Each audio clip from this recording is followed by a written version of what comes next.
Tommy Yarrish been working at DallasCowboys.com, doing a heck of a job, and he joins us now here on your home of the Cowboys. And a good afternoon, Tommy. How the heck are you? I'm doing great, fellas. Appreciate you guys having me on. And no, I just met him at the Super Bowl, but all the best to Mike Bassick in his next chapter. Super excited for him, and he's going to keep on doing good work over there at the Rangers. Yeah, he's just great, talking any sport, but he's got a real talent for that talking baseball on television. So congrats to him for a dream job. Now, speaking of dream jobs, Cowboys have new coaches. Did they have enough good players to bring Klayton Adams' vision to life? I think you could probably say that they will after the draft. I don't know about right now just because of how many unrestricted free agents that they've got, specifically at positions where, he's really looking to change this offense. I think the run game is something that you want to look at. The big question looming there, of course, is do you bring back Rico Dowdle? And if you bring back Rico Dowdle, is he your top option at running back? I think we get past the draft process. I don't think that'll be the case in terms of him being the top running back. I definitely see a scenario where he's on this roster and the Cowboys still draft a running back. But so in that department right now, I don't think that they've got what they would necessarily want. And I think that's natural for a new coaching staff coming in. You're not going to have everything that you want in terms of personnel on your roster when you come in. But the good thing for guys like Klayton Adams is he's got great pieces to work with. And he was talking about that a little bit yesterday in terms of up on the offensive line. You've got, Tyler Smith, of course, at guard. He's played well. He feels pretty confident about working with Tyler Guyton, him and the new offensive line coach, Connor Riley, who came in from Kansas State. And then speaking of Kansas State, Cooper Beebe. Connor Riley was a guy who helped develop him at Kansas State, flipped from defensive line to offensive line. So pieces to work with to establish their scheme for sure, but obviously the looming question is going to be the run game. Yeah, speaking of the run game, Tommy, you brought up Connor Riley, the offensive line coach now. How about that relationship with him and Klayton Adams? And the physicality was the word that kept being brought up.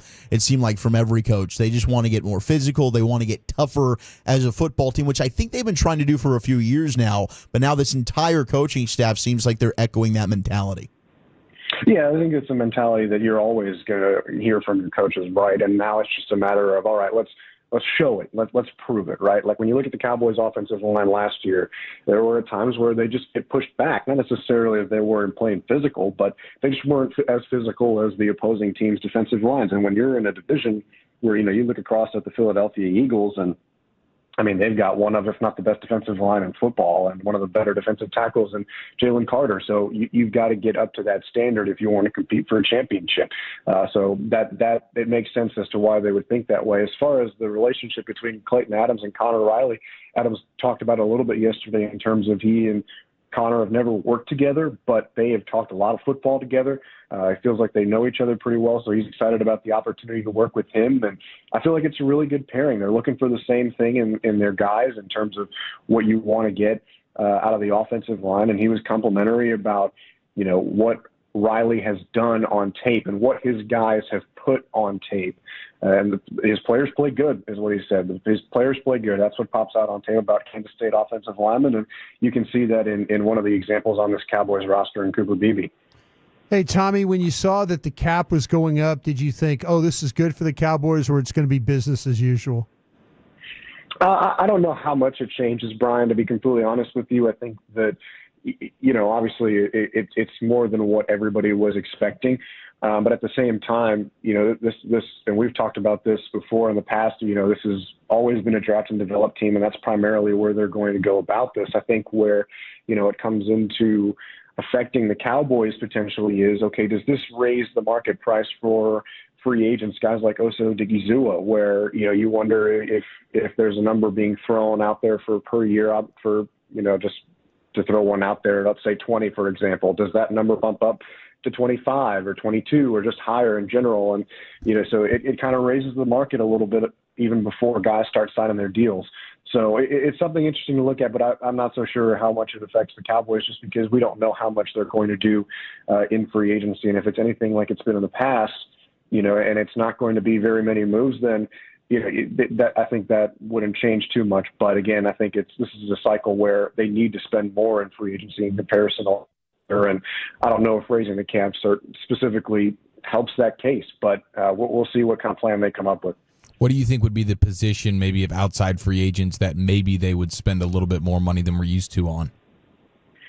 It's a good question. It's one where it just depends where they want their experience to come from, because, you look at this draft, and I know we've talked about this on the draft show with Brian and Zach, the positions that they want to get early on. Is it something where do you want to draft a wide receiver in the first couple of rounds, or do you feel like you can trade for somebody and acquire somebody through free agency who's got, maybe a more veteran presence that can be a complement to CeeDee Lamb? Is it, do you re-sign Oso Digizua, or if you miss out on him in the free agent market, is there, a guy you feel like you can get similar production out of elsewhere for a lower price in the free agent market? So if I had to pick one, I would guess it would be defensive tackle, just because you look at this draft coming up, and it's a really deep defensive tackle class. So I feel like a good veteran presence in the middle of that defensive tackle would be something that's welcome. Not that the Cowboys don't have that in certain places at the moment, but if you lose a guy like Oso Digizua, then I feel like that's something in the middle of the defensive line that you're going to need, and it's something that their new defensive coordinator, Matt Eberflus, is going to want too. How about Mazi? And I know Eberflus did mention Mazi yesterday. What were some of the things that he was talking about him, and do you believe he can continue the growth we saw the last really 4 to 6 weeks of the season from last year?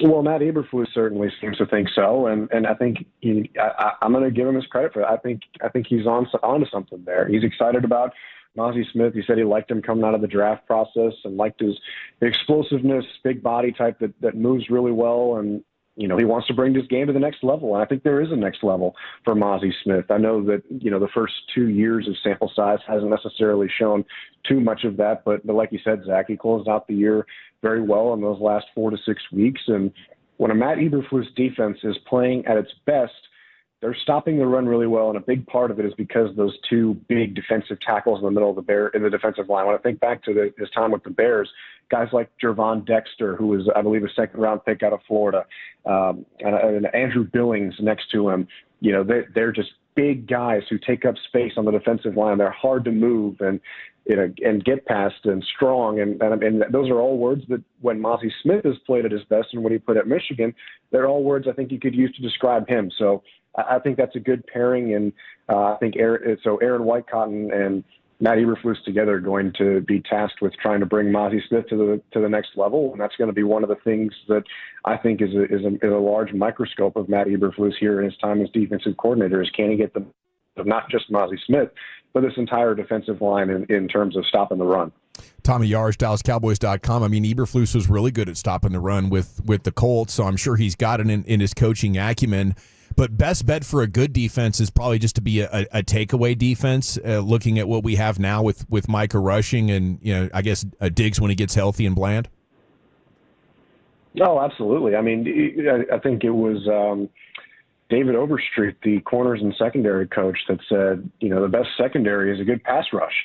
And the good thing for the Cowboys is they've got that with Micah Parsons, and we'll see what happens on the opposite side of that after this offseason. But it certainly helps that even in the secondary itself, and not just the pass rush unit, you've got two guys who have a knack for taking the ball away, and Trayvon Diggs and Deron Bland. Of course, Trayvon Diggs, we'll see when and if he comes back at any point in the 2025 season. That's obviously going to be so much of that. But you've got some young cornerbacks in that room too, guys like Kalen Carson. You'll see if they bring back Jordan Lewis. And I think that Matt Eberflus's track record has shown that he can get the most out of those guys in the backfield in terms of getting takeaways. And even his linebackers too in Chicago. I think TJ Edwards and Tremaine Edmonds did a good job of taking the ball away over the middle. So in that coverage system and what Matt Eberflus likes to do, the nickel typically plays very well. I think back to Kyler Gordon in Chicago. I thought he was pretty good for Eberflus over the course of those 3 seasons there. And then if Jordan Lewis is a guy that the Cowboys decide to bring back, I could see him continuing to flourish in an Eberflus system. But no, definitely, I think taking the ball away is going to be a big part of this defense, which will be on track for what the Cowboys have done really well in recent years under a couple different defensive coordinators. Hey, Tommy, I know that you covered the University of Texas for a good bit, and I wanted to ask you a question because I've had people ask me because of the running back stuff of trying to figure out if, you take a running back in the 3rd round, 2nd round, where are you on Jaden Blue? And there's a lot of questions about him as far as the ball security stuff. And is that really the only issues that you're dealing with Jaden Blue? Can he be the every down back that that a lot of us who evaluate him think he can? I think he can, but there's definitely some validity to the ball security concerns. I think that not only did he lose the ball a lot during his time at Texas, but he sometimes lost it when you really didn't need him to. And something that I think Tashard Choice doesn't get enough credit for as a running backs coach is he was really good in terms of emphasizing the importance of ball security to his guys. When you think about Bijan Robinson and Jonathan Brooks and the guys who came before Jaden Blue, they didn't fumble the ball very often. And Jaden Blue, it was kind of an interesting spot this year where they leaned on him more, and he just couldn't hold on to the ball at times. Now, that said, I'm a big fan of Jaden Blue. I think he can do a lot for you. He is unbelievably fast, and I think that's going to be such a big part of his game. He can catch the ball really well out of the backfield. When he gets in space, he was pretty lethal for Texas. And then if you use him in an outside zone concept, if he turns the corner on you and you don't set the edge, it's going to be really, really hard to bring him down in the open field. So there's a lot to like with Jaden Blue. I know I saw that you were a big fan of his, and you guys talked a little bit about it the other day. So there's a lot to like there. But ball security, and then can he be an every down back? Does he have the frame to be an every down back in the NFL? Can he play physical enough to play on first, second, and third down? That's going to be the other question too. Tommy, I was alone fighting for another one of your Texas guys, Alfred Collins, on the draft show yesterday. I love Alfred Collins in a stacked defensive tackle draft. What more can you tell us, having been around him in the Texas program as often as you were? Yeah, so Alfred Collins, I think the biggest question for him is going to be consistency. He was a guy who was highly touted coming out of high school and a 5-star prospect, and it just kind of took him some time to put it all together. He was more of a rotational guy behind some guys like Byron Murphy and Tavondre Sweat, and this year he finally gets to step into that prominent role alongside Vernon Broughton, and you saw some really good flashes. He's great against the run. He's a massive human being. I mean, when you look at him on the field, he just towers over everybody. So there's a great frame to work with, not a lot of loose muscle, or he's pretty already built into it, very strong, but can he be consistent? Can he get after the passer? I think he's a better run defender. Is he athletic enough to start moving his way into the backfield and get better against double teams? That would be my question with Alfred Collins. But when you've got a big body that can plug up the run as well as he does, I think there are certainly good traits about his game too. Tommy Yarrish, DallasCowboys.com. Thank you so much, and we'll catch up with you real soon. All right, appreciate it, fellas. Have a good one.